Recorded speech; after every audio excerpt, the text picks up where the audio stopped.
Yes. It is. I was just saying people don't know a lot about Tartus. They know that small city. Yeah, it's your hidden touristic gem. It is. It really is. Right on the Mediterranean Sea. Very peaceful, very quiet, very naturally serene. Honestly, like almost just pristine in the way it is. Beautiful beaches, clean beaches. You've got several spas, resorts that are quite popular in the area. World class, let me say that. You are going to make like a documentary about Al-Marqab. Correct. That's correct. So and actually this is why I'm here. This is the purpose. You know this. You shot about this. I shot parts of it. In fact, I brought the Knight's Hospitality costume with me because I want it to be as authentic as possible. But the purpose is to actually share the history of this region with an audience that I believe is really interested in knowing these bits and pieces about this region. And it's an incredible medieval castle built by the Knight's Hospitaller, a 12th century Christian order. It wasn't meant to be a military order at all. In fact, the name Hospitaller came from the word hospital. They were in charge of healing the sick, taking care of wounded warriors, and then over the course of time, there was an offshoot, a branch of the order that became a military branch, and it built all these incredible castles. Those were the Templars. That's right. Yeah. Since you were talking about these things, can you tell us a little bit about the connection between Greg and Chevalier? Because you already did a very nice movie about Greg and Chevalier, but I know that there is a connection between Al-Marqab citadel and Greg and Chevalier and also another citadel, right? The castle No, block. I mean maybe the Safita Tower. It's called castle block. There is a connection between this. Usually when I come with tourists, when I guide them to Grand Chevalier, it just shows that there is a sign between this Smoke signals.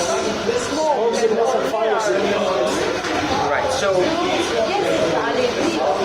I'll be happy to. So essentially, with the Second Crusade, so there were 4 Crusades. When the Second Crusade started, 2 major military orders were in charge of building all these fortresses on the coastal line of what is now Syria, Lebanon, and all the way down to Jerusalem. And the major 2 branches were the Knights Hospitaller and the Knights Templars. Most people actually know Knights Templar. Very few people heard about the Knights Hospitaller, but they were in charge. The Knights Hospitaller order was in charge of building Crac de Chevalier, Margat Castle, Marqab, the castle of the Watchtower. That's what it's called. Marqab is Arabic, and it's Arabic for the Watchtower. And the Castle Block, which is known as Safita. Right, it's the actual name for it is Castle Block. And it used to be a big castle, but most of it now is destroyed. Yeah, what's left is probably the watchtower. The tower itself, correct. And that's exactly what it is.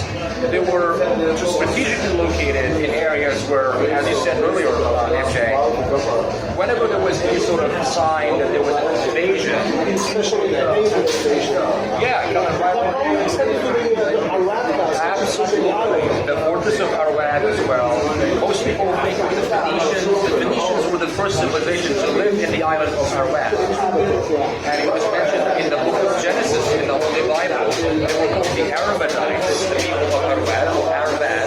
However, the fortress was built by the Hospitaller order. And in fact, even here in Tartus, what is now a museum is actually a Catholic church built by the same order, and it's called the Catholic Church of Our Lady of Tortosa. And the entire purpose of this, of course, is to create like a, if you will, a series of castles that are connected together to create a state, a Christian state. The most well-known one is the state of Antioch, which is the northern crusader state in what is now Latakia. Of course, the order was defeated on multiple fronts when the Saladin campaign started for the purpose of what they call cleansing the era from the Christian invaders. It was a holy war between Muslims and Christians, and Saladin was the one, and his son, Al-Zair, I think his name was. They attacked on multiple fronts. Baybars, however, who was a Mamluk leader, a Muslim leader, it wasn't Saladin, who was able to get back to Chevalier. And it wasn't through invasion, it was through deception. He managed to send a letter to the leader of the order after besieging Crack the Chevalier, pretending to be the major leader in Europe, and saying things like, you know, we cannot send reinforcements, and we give you the order to actually surrender with the guarantee that you'll be physically safe.